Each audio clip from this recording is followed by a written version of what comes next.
കുരുക്ഷേത്ര യുദ്ധത്തിന്റെ ശംഖനാദമുയർന്നു. ഇരുപക്ഷവും ഘോരമായ യുദ്ധത്തിൽ ശ്രദ്ധാകുലരായി. ആരാരെ ഇല്ലാതാക്കും എന്ന വീറോടെ യുദ്ധം കൊടുമ്പിരി കൊണ്ടു.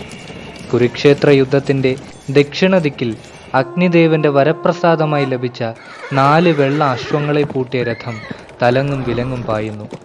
അതിൽ അഗ്നിദേവൻ നൽകിയ സുവർണ ശോഭയോടെ തിളങ്ങുന്ന ഗാണ്ഡീവം ഇരു കൈകളിലും മാറി മാറി ഉപയോഗിച്ച് ഗാണ്ഡീവധാരി അർജുനൻ കൗരവപക്ഷത്തെ ഇല്ലാതാക്കുന്നു.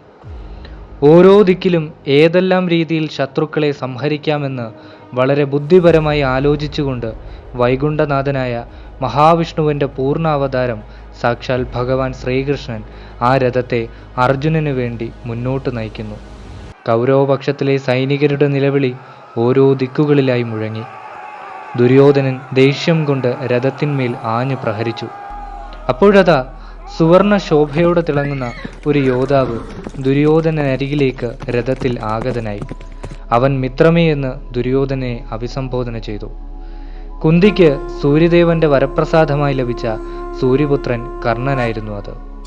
ദുര്യോധനിൽ നിന്നും വിവരങ്ങൾ മനസ്സിലാക്കിയ സൂര്യപുത്രൻ കർണൻ രഥത്തെ കൃഷ്ണാർജുനന്മാർ നിൽക്കുന്ന ദിക്കിലേക്ക് നയിച്ചു. രഥം നീങ്ങവേ "ഞങ്ങളെ രക്ഷിക്കൂ കർണ" എന്ന് ആർത്ത് നിലവിളിച്ചുകൊണ്ട് കൗരവപക്ഷത്തെ സൈനികർ കർണനെ ഉത്തേജിപ്പിച്ചു. കൗരവപക്ഷത്തെ ഐന്ദ്രാസ്ത്രത്താൽ പീഡിപ്പിക്കുന്ന അർജുനന് നേർക്ക് ഒരു ശരം പാഞ്ഞു വന്നു. ഇത് മനസ്സിലാക്കിയ അർജുനൻ മറ്റൊരു ശരം കൊണ്ട് അതിനെ നേരിട്ടു. സൂര്യപുത്രൻ കർണനും ഇന്ദ്രപുത്രൻ അർജുനനും നേർക്കുനേർ. ഇരുവരുടെയും കണ്ണുകളിൽ തിളയ്ക്കുന്ന കോപം. പല പല അസ്ത്രങ്ങൾ മാറി മാറി ഉപയോഗിച്ചുകൊണ്ട് ഇരുവരും യുദ്ധം ചെയ്തു. അർജുനന്റെ ഓരോ അസ്ത്രപ്രഹരത്തിലും കർണന്റെ രഥം 5 അടി പുറകോട്ട് നീങ്ങി. പക്ഷേ തോറ്റുകൊടുക്കാതെ വീണ്ടും രഥത്തെ മുന്നോട്ട് നയിച്ചുകൊണ്ട് കർണൻ അർജുനനെ നേരിട്ടു. വൈകുണ്ഠനാഥനായ മഹാവിഷ്ണുവിന്റെ പൂർണ്ണാവതാരമായ ഭഗവാൻ ശ്രീകൃഷ്ണനും പാറിപ്പറക്കുന്ന അർജുനന്റെ രഥത്തിന്റെ കൊടിക്കൂറയിൽ അഞ്ജനയുടെ പുത്രനായ സാക്ഷാൽ ശിവാംശമായ പവനപുത്രൻ ഹനുമാനും നിലകൊള്ളുന്ന ആ രഥത്തെ 2 അടി പുറകിലേക്ക് നീക്കിക്കൊണ്ട് കർണൻ അർജുനനെ എതിരിട്ടു. കർണൻ തന്റെ ക്രോധത്തെ അസ്ത്രത്തിൽ ആവാഹിച്ച് അർജുനന് നേർക്ക് എയ്തുവിട്ടു. പേമാരി പോലെ ശരങ്ങൾ അർജുനന്റെ നേർക്ക് പെയ്തിറങ്ങി. അവയെയെല്ലാം അർജുനൻ എതിർക്കാൻ ശ്രമിച്ചെങ്കിലും പലതും അർജുനനെയും അർജുനന്റെ സാരഥിയായ ശ്രീകൃഷ്ണന്റെ നേർക്കും പതിച്ചു. കർണന്റെ ശരങ്ങളാൽ ശ്രീകൃഷ്ണന്റെ കവചങ്ങൾ പോലും അറ്റുപോയി. ഇതെല്ലാം കണ്ടുകൊണ്ടിരുന്ന ഹനുമാന് ദേഷ്യം വന്നു. എന്നിട്ടും നിർത്താതെ കർണൻ കൃഷ്ണാർജുനന്മാരുടെ നേർക്ക് ശരങ്ങൾ വർഷിച്ചുകൊണ്ടിരുന്നു. ഇത് കണ്ട് ദേഷ്യം സഹിക്കവയ്യാതെ ഭീകര ഗർജനത്തോടെ കൊടിക്കൂറയിൽ നിന്നും ഹനുമാൻ ചാടിയിറങ്ങി. ഇരു കൈകളും ഉയർത്തി കർണനെ വധിക്കാൻ ഹനുമാൻ തയ്യാറായി. ഹനുമാന്റെ നിർത്താതുള്ള ഗർജനത്താൽ ഇരുപക്ഷത്തെ സൈനികരും പേടിച്ച് വിരണ്ടോടാൻ ആരംഭിച്ചു. ആകാശത്തു നിന്നും ഇടിമിന്നലുകൾ ഭൂമിയിലേക്ക് പതിച്ചു. പ്രകൃതി പോലും ഹനുമാന്റെ കോപത്തിൽ ഭയന്നുപോയി. ഹനുമാന്റെ രൗദ്രരൂപം കണ്ട കർണൻ ധനുസ് താഴെ വെച്ച് ഹനുമാനെ വണങ്ങി. ഇത് കണ്ടുനിന്ന ശ്രീകൃഷ്ണൻ രഥത്തിൽ നിന്നും ഇറങ്ങി ഹനുമാൻ അരികിലേക്ക് ചെന്നു. തൻ്റെ വലതുകൈയാൽ ഭഗവാൻ ഹനുമാനെ സ്പർശിച്ചുകൊണ്ട് ആശ്വസിപ്പിക്കാൻ ശ്രമിച്ചു.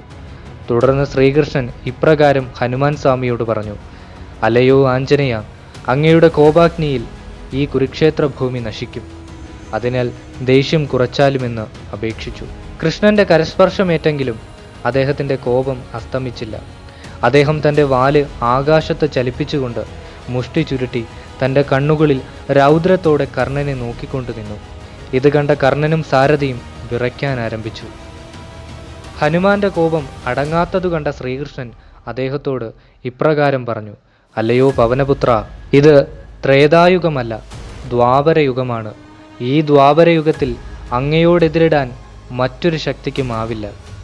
ഒരുപക്ഷെ അങ്ങ് കർണനെ വധിച്ചാൽ നാളെ അർജുനന്റെ അഭിമാനത്തിന് കളങ്കമുണ്ടാകും. പാണ്ഡവരുടെ ശപഥം വൃഥാവിലാകും. അതിനാൽ അങ്ങയുടെ കോപമടക്കി തിരികെ വന്നാലും" എന്ന് ശ്രീകൃഷ്ണൻ ഹനുമാനോട് അപേക്ഷിച്ചു. തുടർന്ന് ഹനുമാൻ കോപത്തെ അടക്കി കർണനോട് ക്ഷമിച്ച് ശ്രീകൃഷ്ണനെ വണങ്ങി തിരികെ കൊടിക്കൂറയിൽ അമർന്നു. ഈയൊരു കഥ മഹാഭാരതത്തിലൂടെ വാമൊഴിയായി പ്രചരിച്ച ഒന്നാണ്. ഈയൊരു വീഡിയോ നിങ്ങൾക്കിഷ്ടമായെങ്കിൽ ലൈക്ക് ചെയ്യുക, മറ്റുള്ളവരിലേക്ക് ഷെയർ ചെയ്യുക. കൂടാതെ തുടർന്നും ഇതുപോലുള്ള വീഡിയോകൾക്കായി ചാനൽ സബ്സ്ക്രൈബ് ചെയ്ത് സപ്പോർട്ട് ചെയ്യുക. ഏവർക്കും ജീവിതത്തിൽ നന്മയും സന്തോഷവും ഉണ്ടാകട്ടെ എന്ന് പ്രാർത്ഥിച്ചുകൊണ്ട് ഈ വീഡിയോ ഇവിടെ അവസാനിപ്പിക്കുന്നു. നന്ദി, നമസ്കാരം.